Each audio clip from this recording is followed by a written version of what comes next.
Welcome to another edition of Expanding Mind. I'm your host, Eric Davis.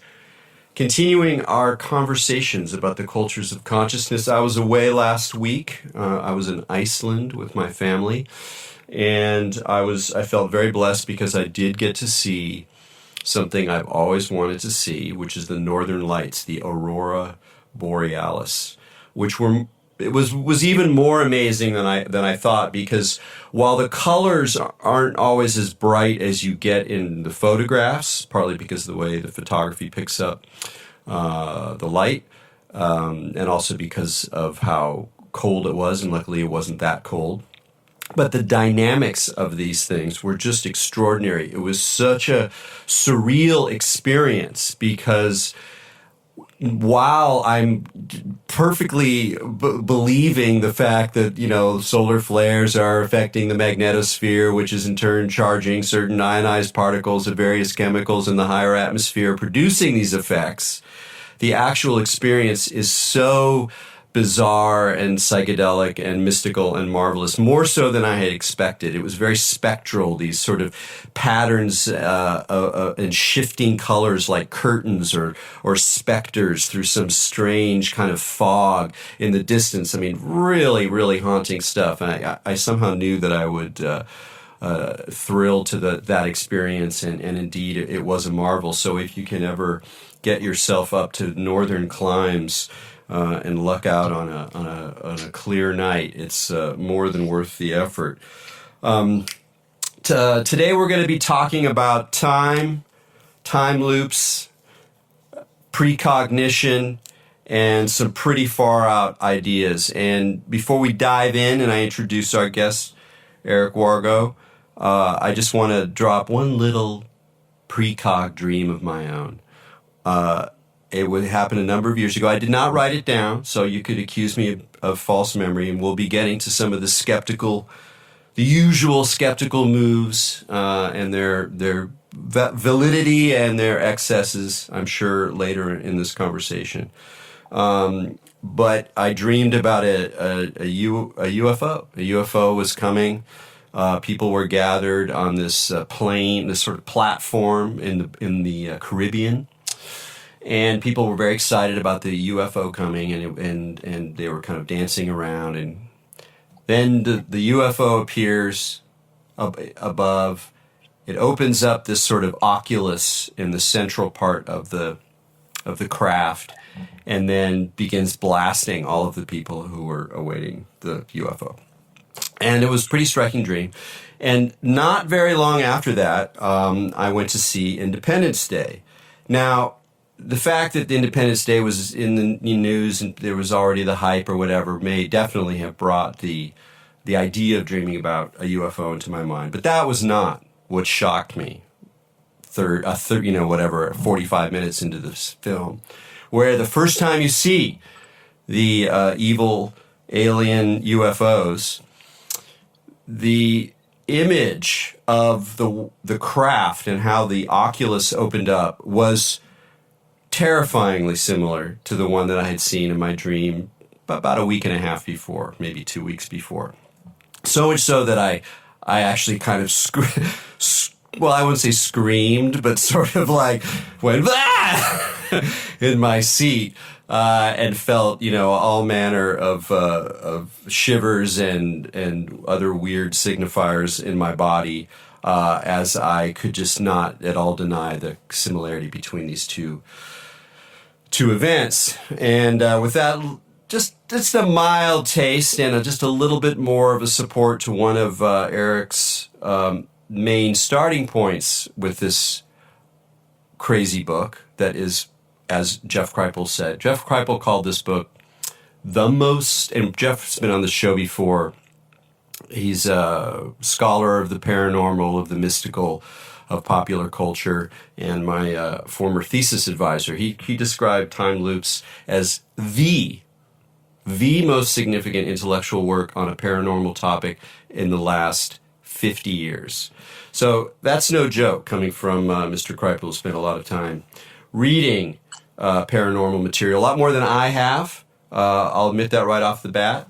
But one of the main points that that Wargo starts off about is that while on some level the idea of precognition, of being able to get a message from the future, essentially, is so contrary to our normal way of thinking that we would rather build up very elaborate explanations of things rather than look at that particular possibility, however parsimonious it may turn out to be. We're so resistant to it, and yet, if we look closely, especially look closely to our dreams, we may find that this phenomena is a lot more common than we think it is. Now, those of you who are skeptics are already coming up with the usual explanations: law of large numbers, biases, parsimony, all this kind of stuff. We're not going to ignore these issues, and indeed, the fact that Eric, who is also a science writer and knows his stuff, spends a lot of time looking at the validity of a lot of skeptical responses to paranormal effects, takes their arguments seriously, but also is wise enough to call them on their own biases, if you will, and the ways in which these arguments serve to blinker our own awareness of our own experience, and also to think more rationally about some of the reasons that things might be weirder than they at first seem. So Time Loops is a remarkable book because, other than the central impossible idea of precognition, impossible according to our dominant way of thinking about the world, it is an enormously compelling, very reasonable, very rich engagement with all manner of issues around consciousness and time and memory. Eric draws from science, he draws from memory studies, he draws from the humanities, and he draws very strongly and very richly from the psychoanalytic tradition, and really picking out what's valuable in Freud, in Jung, and in Lacan, in terms of the ways in which they play off these issues. So it's a remarkable feast, and for that reason, we're going to do a two-parter, my first two-parter, and so we'll be continuing the conversation with Eric next week. Okay, that was a very long introduction. Eric, thanks so much for joining us on Expanding Mind. Thank you so much for having me. This is really exciting. Yeah. Your book is so rich. There's so many places to start. There's so many entrees into this world.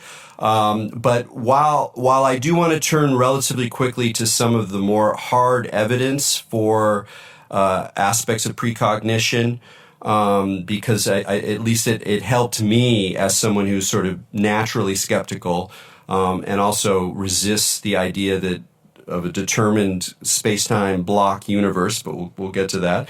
While I want to get to that stuff soon, I still think it's best to start out with the fact that you are a lifelong dreamer and recorder of dreams, and that it was indeed in the context of dreaming that you first sort of started to read paranormal literature and became intrigued with this notion of precognition. So I know that you were recording your dreams and you were deeply into dreams for a long time before you got interested in precognition. So I'd love to hear a little bit about that transition. How did your own studies with your own dreams start to open up these in some ways more impossible doors? Yeah, that's a great question. I think I consider my interest in dreams kind of serendipitous, really. I'd always been conscious of my dreams and aware of my dreams and interested in my dreams, even back when I was a kid, a teenager. I can even remember dreams from when I was a child. But and then in graduate school in anthropology, this is in 1989, 1990, I really got heavily into psychoanalytic theory, and so I wound up reading a lot of Freud, a lot of Lacan, and other folks, and it just gave me this really wonderful toolkit for thinking about my dreams. It's a toolkit that I no longer completely agree with, as any reader of the book will see, but still it planted that seed that dreams are important, pay attention to them. And of course, then later, if one continues a dream work path of any kind, you'll wind up reading Jung and getting a whole different perspective on your dreams, and I wound up, sort of incorporating it into my kind of spiritual growth, and even into my Zen practice. Ultimately I wound up discovering Buddhist dream yoga and all that. So I wound up with, I've just always been interested in dreams. And although I had here and there noticed dreams that seemed uncannily to predict something that happened, imminently in my life, usually the next day, I would just kind of shrug and just sweep it under my mental rug, because it just didn't fit, any of the dream theories that I had, and it honestly was only after it was actually UFOs that got me into parapsychology and precognition, oddly enough. So I love your precognitive dream about the UFO is wonderful. I mean, that's a perfect example of how it works. But it was actually when I saw a couple of UFOs in 2009. They were not spectacular, close encounters of the third kind or anything like that. They were close encounters of the first kind, I believe, just sort of lights moving strangely.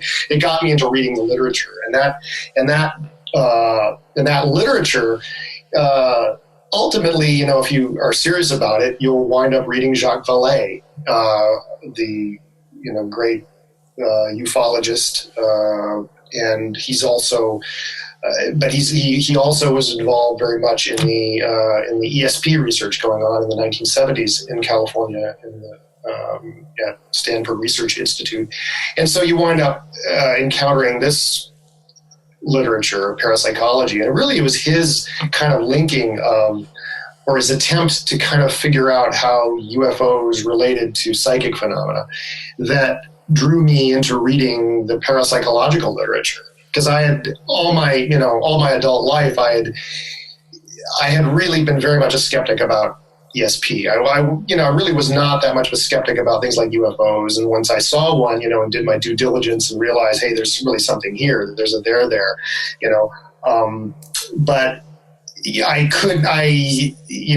psychic phenomena just didn't mesh with my materialist. My materialist scientific education and my materialist upbringing. My parents were scientific psychologists, and it just, I just basically had swept ESP under the rug or whatever, and rejected it my whole life, and not really given it much thought. But it just was sort of a knee-jerk rejection. But anyway, so that encounter, reading Jacques Vallée and then reading Russell Targ and just the whole, all those guys writing about remote viewing and Dean Radin and other parapsychologists. I started realizing, hey, there's maybe my knee-jerk rejection of this stuff is wrong, and it was sort of just in the course of that. And then paying more attention to my dreams and those bits of dream precognition or apparent dream precognition, realize, oh, wait, maybe dream precognition is not only a real thing, but it could be a constant thing. It really got me to rethink, not only rethink my attitudes toward parapsychology, but, ultimately it gets you to rethink your whole take on psychology itself. No, I mean, just to lean in here a little bit more about the book is, it's not only a radical idea in terms of challenging our what you call folk causality, our sense that there are causes that have effects in the future, and the future is indeterminate or at least unknown in a way that it can't send messages back to us. It's so hardwired into modern subjectivity. that even by thinking this stuff, you start to rub up against taboos, and indeed it's sort of a wrestling with taboos to even go with you along with your surprising arguments. But it becomes actually even more radical than that, not in the sense that it's extreme, but actually that it helps explain a lot of things, and that it becomes a very broad idea in terms of its effects, particularly in terms of psychology and what we think about as the unconscious. But I want to stay for a moment with Jacques Vallée, who I'm sure a lot of our listeners are familiar with. It's one of my great hopes to one day lure him onto this podcast. But though I have a personal connection with him and get to see him occasionally, it has always failed. He's always on a business trip or something. So I'm not holding my breath, but I think a lot of us have a particular response when we read Vallée, because he allows a certain way into thinking about impossible ideas, UFOs or parapsychological ideas, where he kind of models a certain sort of reasonableness, and that's something you talk about as well. That when confronting, especially skeptical arguments and the kind of barrage of skepticism that people face if they care to or have no choice but to in many cases, that there is a kind of standard of reason or reasonableness that doesn't necessarily just submit to the god of materialist rationality, and that indeed there's a kind of tension even between rationality in a kind of strict sense as something that's maintained and taught in universities and sort of undergirds scientific thinking, and reason, which it has a different character and in some ways pulls in a different direction. Though I think in a lot of ways we've lost that distinction unless we're completely beholden to some faith or supernatural thinking. And I want to emphasize that one of the things that's so wonderful about your book, as is the case of your great blog, The Nightshirt, which I failed to mention in my already overlong introduction, people who are familiar with this blog know how wonderful a writer Eric is and how he weaves together, literary examples, psychology, philosophy, politics into some very interesting thinking about paranormal topics. But what seems to be key here, and what again Vallée kind of represents, is a certain way of being grounded as you move into impossible ideas, of continuing the work of skepticism, even as you let go of some of the kind of axioms of modern thought. And you do that in the book, in talking about science and talking about some of the skeptical arguments.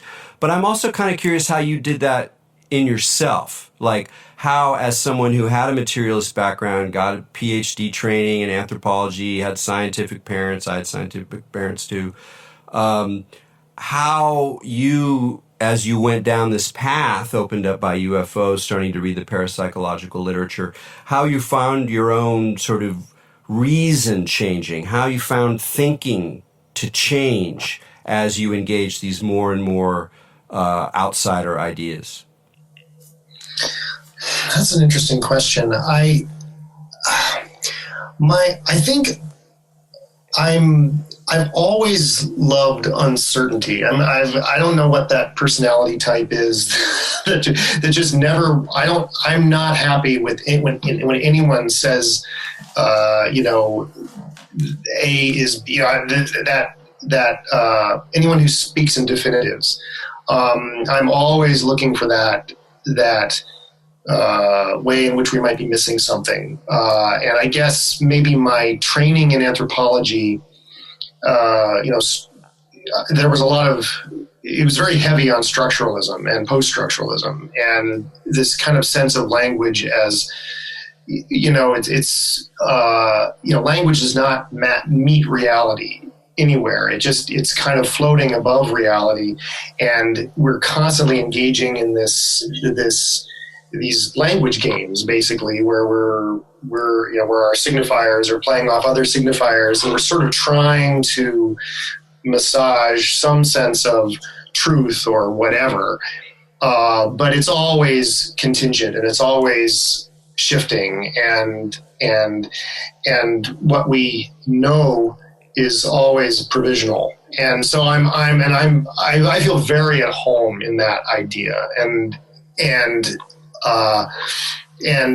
so even if I say I was a skeptic about ESP and stuff, I was not a skeptic in the, I guess, in the usual sense of the term, as basically someone who totally disbelieves in something. I just, I was skeptical in the appropriate sense, and then I thought there's probably something else going on here, and then but I didn't think more deeply about it. And so really there was no change in me that happened. It was just, given the time and the inclination to think more deeply and read more deeply into a topic, my sort of knee-jerk tendency to think that maybe, ESP and psychic phenomena were illusory somehow, just sort of shifted. And I realized there's a reality here. I still, though, think that people quite often may misinterpret that reality. And in fact, the marginality of these phenomena, the marginality of the paranormal in general, and the marginality of parapsychology as a kind of scientific discipline that's kind of on the sort of clinging to the edges of science, very tenuously, it tends to produce effects, knowledge effects that can cause people to maybe misinterpret these phenomena, or just to, you just have to be very, very open-minded. You always have to be open-minded about even your own interpretations and other people's interpretations. So, it's, I think this is something that Jeff Kripal talks about. I know he talks about it in The Supernatural, and I think other of his books. He sort of talks about making the cut, between, the phenomenon as maybe something really real, and then people's interpretations of the phenomenon, which, they're going to be shaped by their culture, shaped by their psychology, shaped by their desires, and shaped, so you have to bracket the latter a little bit, and always sort of maintain a sense of uncertainty about what's really going on, without just booting the whole thing out of your awareness, or rejecting the whole thing because you can't stand that sense of cognitive dissonance. I guess I love cognitive dissonance. I love that kind of, those contradictions and uncertainties. That's where I'm happiest. And so I think that helps. So I don't think. So I guess in short answer to your question, I don't think it's really changed my thinking. It's just a new field of interest to apply a certain kind of thinking. There's that. I'm always torn between two different ways of going on this one. One of the things you mentioned there was how in parapsychology, while there seems to be something going on there, people don't necessarily interpret it correctly. And one of the interesting things about your book, and made it a real gas to read, was that you treat a number of fairly familiar examples in the history of parapsychology. It's a lot of unfamiliar ones as well. The book is full of anecdotes, if you will, some of them quite well known. But what you show again and again is that even among people who are willing to accept paranormal phenomena, the possibility that what's actually going on is simply a form of precognition, you show again and again is kind of resisted. And so it's like even in the field of parapsychology, that idea is I don't want to say controversial, because all the ideas are controversial, but in a way it's quite parsimonious. And that itself is a really fascinating thing that, and maybe you can probably come up with a better example than me in terms of like the best example of the book, of the way in which anecdotes or stories that are familiar from parapsychology are actually redefined once you sort of let in this notion of precognition or what you call time loops, which sort of help clarify the situation. Yeah, you're absolutely right. This is honestly a really fascinating aspect of parapsychology that I really resisted delving into too deeply in this book, because I feel like it's actually its own future book, maybe. This kind of this resistance to the idea, this special resistance. I mean, there are so many taboos around psychic phenomena, but there's special taboos when it comes to anything that defies causal order or that really screw with our sense of time, like precognition does. And what's really fascinating, and this goes again back to Jacques Vallée. I mean, he wound up, he's sort of been a model for me in so many ways. If you read his journals, which are just, honestly, if you read nothing else in the field of the paranormal, well, maybe aside Jeff Kripal's books, but, you need to read his journals. And again and again, it's funny, he has these lunches. He'll talk about these lunches with the SRI researchers researching remote viewing. And he'll raise the question, well, how do you know this isn't precognition? How do you know that what feels like, your consciousness, traveling across space isn't, in fact, just precognizing the feedback you're going to get later, or feedbacking precognizing information you're going to acquire later. And there's really no way to disprove that idea. And actually, Edwin May has recently kind of advanced that argument pretty strongly. But I think it took a few decades, I think, for parapsychologists to really start to really consider that idea. And what are the taboos that prevent us from wanting to think about that? And I think there are a lot of them. I think there's a whole set of taboos. Yeah. Well, let's give a concrete example of this. I mean, for example, phenomena that would normally be interpreted as telepathy. Let's say you have a dream of, and this is where you're going to be able to come up with a better example than me, but when you dream of what seems to be a future event, and someone said, oh, well, like you were aware at that moment of that event through time, through space, when actually, according to this precognitive model, what you're doing is you're intuiting or receiving a message, a precognitive impression of that moment in the future, when you will discover this fact in an ordinary way. So it's actually a very parsimonious explanation of a lot of things that otherwise we have to multiply our superpowers.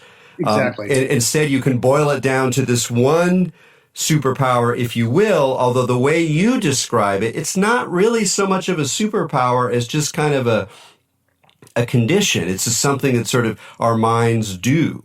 And it's such a, I mean, already I've said so many things that are going to be challenging to people who haven't thought about this, that maybe we should just stay for a moment with that basic idea of how it helps explain things that otherwise require, in some ways, more elaborate ideas of the paranormal.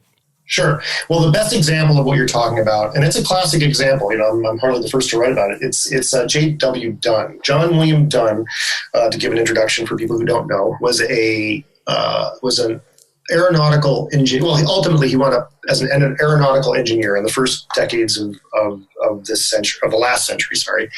But he is someone who noticed all his life that he had precognitive dreams, and so his kind of sidelight interest was in precognition and in time and the question of consciousness and its relation to time. And he published a book in 1927 called An Experiment with Time, which was basically a study of his own dreams and his own ostensibly precognitive dreams. And what he noticed was that his dreams, while on the surface, they seemed to be about some remote event, but when he had this wonderful forensic engineer's mind. I mean, he was someone who actually not only designed planes, but he would then study a crashed plane and tell what went wrong with that plane. So he was like a forensic scientist, studying plane crashes, well, he was able to apply that same logic to his own dreams. And in every case, he was able to discern that no, his dream, even if it felt at the time like dreams do, they feel like you're immersed in a reality, they were not actually of that remote event. They were of his future learning of the event. And the way you can tell this apart is when there's a discrepancy. When there's a discrepancy between the ground truth, if you will, of the event, what really happened, as God would see it, and the way in which the information was acquired later. And his most famous example, and it's his most famous dream, and this is quoted, and his dream is cited in many books on ESP, but his most famous example was he was stationed with his regiment in fighting in the Boer War in South Africa, I think in 1900 or 1901. And he dreamed he was on a volcanic island, a French volcanic island, and it was about to blow, and that 4,000 people were about to die. And he tried to get the authorities to listen to him, that this volcano was about to erupt, and they wouldn't listen to him, whatever. Okay, so sometime later, he doesn't specify how many days later, but the next batch of mail arrives in his camp, and he gets his latest copy of the newspaper. And the cover story of the newspaper is that Mont Pelée on the island of Martinique in the Caribbean explodes, killing 40,000 people. Okay, well, I mean, this was like remarkable. This is like, how did, okay, he was off by a zero, a digit, but, that's not, it was a pretty close correspondence there to his dream. But ultimately, when he learned more about it, and you can get on Wikipedia and find out the actual death toll. I think it was something like 36,000. And I think shortly thereafter, I mean, they determined it wasn't quite 40,000 people. So in fact, 40,000 people didn't die. But he thought, as soon as he read that newspaper, 40,000 people. So that's a close correspondence to his dream. It's not a close correspondence to reality. And there are other examples of this even in his own work, but you start to scrutinize, you can find these, I call them in my book, he doesn't use this term, but I call them tracers, because, a tracer is something, it's like if you wanted to study the flow of water or flow of a fluid, you would pour a dye in and the tracer will tell you where it's flowing. Well, a tracer can kind of tell you where your information is coming from. And when you apply that logic, that kind of forensic logic to studying precognitive experiences, dreams are the most famous precognitive experiences, but they're all kind of, precognition manifests in all other ways too. Often there's no way to tell, so you're just kind of left wondering. But sometimes there is those discrepancies, and those discrepancies, again and again, in my experience, point to your own future learning experience, the way, the sort of slightly distorted way you learn about something later, and maybe your own thoughts about that event, rather than the event itself, an objective reality. And this is a very beautiful and very simple idea. And and as you said, it is very parsimonious. It really kind of takes the whole notion of precognition out of this domain of the supernatural or spooky or whatever, and it really makes it, okay, this is about somehow our continuity in time, our own continuity in time, our own brain line, as J.W. Dunn was that was the term he used, the brain line. We would now, in physics, they speak of the world line of an object or a person through time. Well, that's really what it brings us back to, I think, these precognitive experiences that are really about our own learning, our own future learning experiences. Great. I want to stop here and now go into a little bit into some science stuff, because I want to, really, I suspect people are going, wait a second, this parsimonious, that's not parsimonious, it's crazy. Right. So I think where I'd like to go is to first talk about Daryl Bem's research, which I think also as May said and other people have talked about, is really some of the most solid parapsychology research evidence that we've gotten, frequently replicated. Skeptics will have another account of it. Of course, we can't address all of those issues. You can dive in online, but they're fascinating studies which seem to give some support to this precognition of the brain line. And then from that to talk about some of the general strategies that skeptics use to knock out this as well as related parapsychology phenomena, because you handle those things very well and very in a very balanced way in your book. But let's start with Daryl Bem's remarkable research. Yeah, no, his work is really, really amazing, and it's his experiments. I mean, there's been a lot of really great parapsychology. Well, a lot of striking parapsychology experiments that certainly they will have high p-values that show really high significance on some relatively boring kind of task. That's hard. It's hard to get excited about most parapsychology studies, the same way it's kind of hard to get excited about most psychology studies or most scientific studies in general. I mean, they're kind of, they're not that clever. But, the great experiments, when you read the history of science, the great experiments have a certain wit about them. And they're just wonderful stories, if nothing else. And that's the beauty, I think, of Daryl Bem's Feeling the Future experiments. The Feeling the Future was the name of his paper, a very controversial and to many people very upsetting paper that he published in 2011, where he basically conducted this series of I think it was 9 experiments over the course of I think nearly a decade, where he used very large numbers of students. Most psychology experiments use students as their subjects. He used very large numbers of students in very simple designs that were easily replicated. His idea was he wanted these experiments to be replicated by other labs, to sort of confirm or disconfirm what he was finding. But what was brilliant about them was that he took very classic psychology paradigms and flipped them in terms of the order of cause and effect. So, for instance, in his priming experience, he took, priming is where you is sort of a study of implicit, what's now called implicit processing, but used to be called the unconscious, basically. And that's where you will have the participants engaged in a task like choosing 2 options on a computer screen. But before they make the choice, you flash subliminally. You subliminally flash a picture over one of the options, one of the other options that's designed to make it more or less favorable. And this subliminal priming effect is supposed to bias your choice, and it's been widely demonstrated in all kinds of contexts. Well, what Daryl Bem decided, let's invert the causal order of this. Let's have the participant choose one of 2 curtains on a keyboard, but then flash a prime after their choice. And what he found was these primes, after they made their choice, influenced their prior behavior, or seem to. I mean, that's the conclusion you can draw from the results.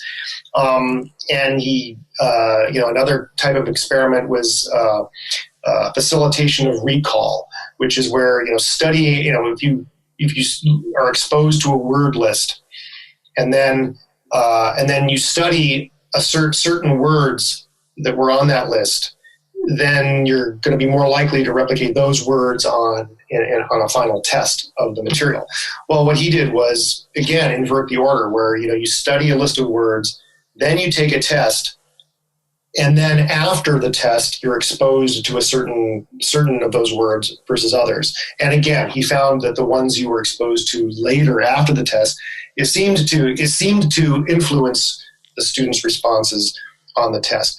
So he inverted the causal order or the temporal order. Let's just put it that way.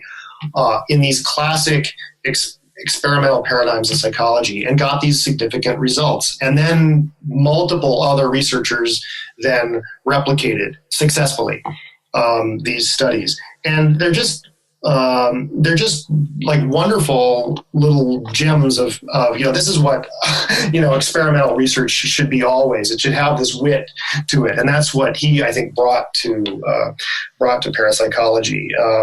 And he's a very kind of mild mannered, quiet guy, but he's got this mischievousness to him. I think that probably it comes from his own background. He was he actually is a mentalist, a practicing mentalist, a magician who, in fact, got into the field of parapsychology because he was invited to, often parapsychologists want to have a professional magician come in so that they can sort of be aware of any possible fraud or cheating or any ways in which they can be deceived in their experimenting. And he was brought in, I think in the early 90s to sort of play that role, even though he himself was a skeptic. And he sort of had that role in some research by a researcher named Charles Honorton. And but then in the process, he discovered, hey, there's actually something here. And he did his own due diligence and realized, hey, this is an interesting field, and went on to do, again, this Feeling the Future research, which is some of the most interesting parapsychology research ever performed. One of the things, the outcomes of it, and again, the sign of its wit, even if unintentional, is that the results were robust enough that it caused a kind of crisis of anxiety inside the whole field of social psychology, because people were like, look, if these kinds of results could appear, then there's clearly something wrong with our whole experimental method. And then people go back and they start, re-looking at previously successful studies and discover that they're not getting the same results, which is a part of a much larger problem in replicability, which we won't talk about here, but is definitely one of the parasites eating away at the force of scientific authority. But of course, again, a more parsimonious explanation is that there is some capacity in the nervous system and the brain to, in some sense, sense its future states. And you spend a couple of chapters in your book talking about the possible scientific explanations for this. You look at consciousness, you look at what do we know about consciousness, what are some models of the brain, how could this be true in a quantum reality. But I think the idea that hits me the most is the fact, which seems to have not really been absorbed by popular culture to the extent that it should, that if we live in an Einsteinian universe, if Einstein, leaving aside the problem of quantum physics and how we connect it and all that, that's a whole other conversation, but just taking Einstein, the theory of general relativity as basic good description of what's going on,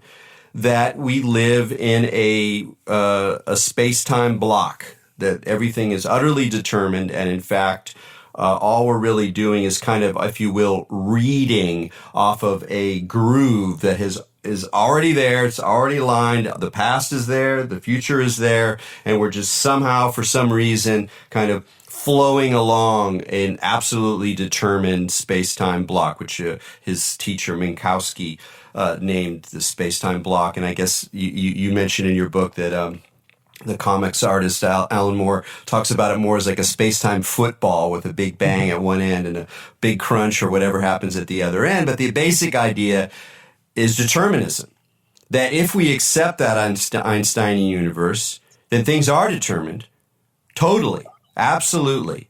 And in that scenario, it's easier to understand why it might be the case that in certain odd circumstances, which may or may not involve the great, always nebulizer of invoking quantum physics, but for whatever reason, it's easier to understand why that is possible in a determined universe than in an open universe. If we're really in an open universe, spilling forward with a kind of chaotic indeterminacy at the heart of the ongoing unfolding of reality, which is another position that people take, then it's harder to accept precognition because you're like, but it's not even determined yet. Like, how do you get a message from the future when the future is a kind of chaotic possibility or a superposition state or something like that? But if you accept the Minkowski space-time block, if you accept determinism, then it's easier to understand. And so one of the questions I had is that while you bring this up in the book a number of times, the deterministic universe, I never really get the sense that you fully take it on, or at least that you start to really think about what does it mean to think and be, and the psychological problems you deal with. And there's so many interesting aspects of human experience that you talk about in your book, but all of them in some ways are really shifted and challenged in many cases if we fully accept determinism, lack of free will, the whole ball game. So I'd just like to hear you talk a little bit about determinism and how significant you see it is for the understanding of precognition, but also just about it as a way of looking at reality, which is something that something in us resists very, very strongly. Yeah, absolutely. No, this is the big question, and it's so big, as you say, that this is another one that I kind of left out of the book because it's just a whole, it's really a book in and of itself. And it's something I have actually written about on my blog a bit. I've sort of written kind of more personally on my blog about my own kind of struggles with this idea and my own struggles with it. Well, not really struggles with it, but how it actually meshes really well with my own kind of, spiritual path or practice or whatever, which, is heavily, I don't call myself a Zen Buddhist, but it's been the most heavy, influence on my own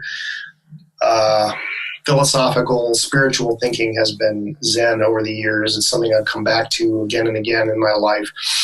And honestly, the block universe, while initially I found it really repugnant, I found it repugnant the sort of the same way I used to find Calvinism repugnant. This kind of idea of predestination or whatever. I think we all have kind of, especially in America, we have this knee-jerk, hatred of anything that seems to foreclose openness in the future somehow, or indeterminacy in the future. We're a very individualistic culture, and somehow that entails this kind of open-endedness of things. Well, the more I delved into this material, the more I engaged with my own precognitive dreams and precognitive experiences and thought about the implications, the less it bothered me, and the less this sort of determinism bothered me, and the more I became excited by it. But it's very hard to explain why it's exciting. And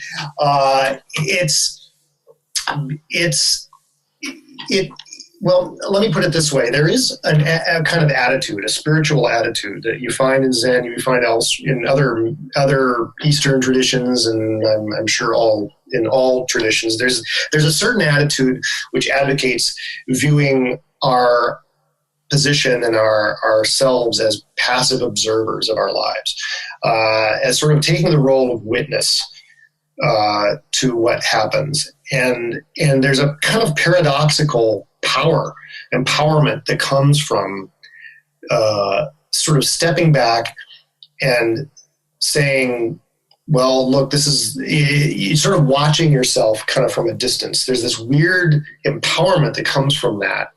And it's the Zen tradition, which again is just, I keep coming back to because it's the one I know the best. It has a lot to say about how the power of that perspective and that kind of detached perspective of kind of watching yourself, watching your thoughts, watching your behavior, all of a sudden you become a much more skillful person and a much more witty person when you sort of step back and stop being weighed down by this baggage, this hang up of whether I'm utilizing my free will in exactly the right way. And when you stop thinking about free will as a problem, it's really kind of blissful. But that's not, it takes a little bit of sitting with this idea to kind of get to that point. And so I think this is a kind of a future direction that I'll be probably going maybe in a future book or something, where I kind of try to invite people into a kind of block universe view of things as really something very, very exciting. It's incredibly exciting, for instance, to first, to discover that you've had a precognitive dream. I mean, very vividly, as you did with your UFO dream. And that's a very striking experience. To pay attention to your dreams and then discover that you're having that your brain is somehow bringing you a message across time from some future time that maybe a day in the future, it could be years in the future. It's a very powerful, exciting and just sublime experience. But what's particularly exciting, I've found on a few occasions, and it's only happened a few times, but I cherish them, where the dream has wound up representing my own looking back from that future vantage point. And I write about this also on my blog.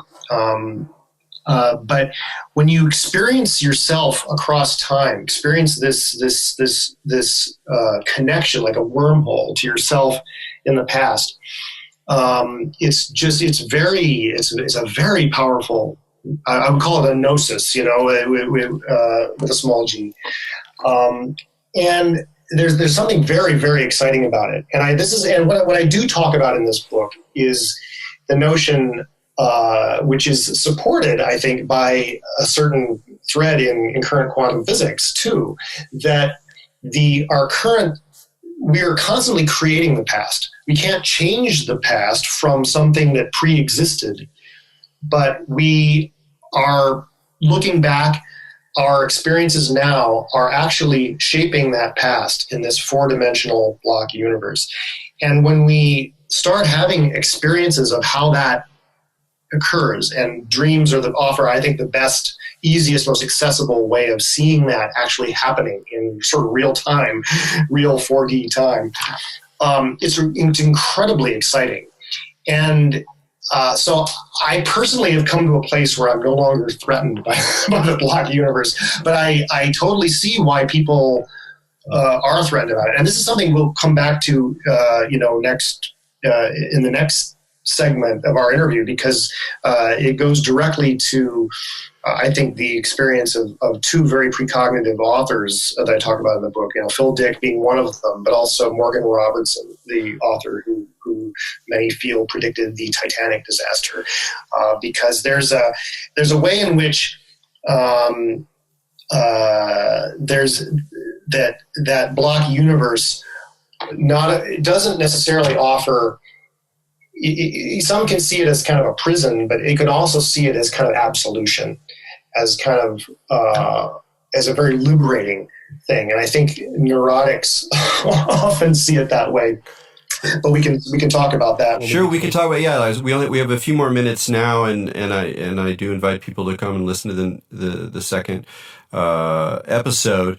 One of this discussion reminds me of one person we've had on the show a number of years ago, Michael Hoffman, who write blogs on egodeath.com, and he has a very strong argument that what occurs in intense, overwhelming psychedelic experience is the opportunity to kind of die to the self that believes that it's making decisions, right, and to kind of grok the space-time block, and that it has a sort of, there's a soberness about it, but there is also a gnosis about it. And when I was reading your book and thinking about Hoffman, because I'm very intrigued by determinism, even as I resist it, not even just personally, but also philosophically, because I really like the flowing, open-ended kind of universe. Maybe I'm very American that way. Yeah. But I'm also at the same time very attracted to thinking in terms of determinism. And one thing I realized in your book, and we'll again talk about this next time, hopefully through talking about Jung, is you show again how the idea of precognition solves other paranormal problems. One of which is synchronicity, which is such a fuzzy concept that people use in all sorts of ways, and it is not clear even in Jung's accounts.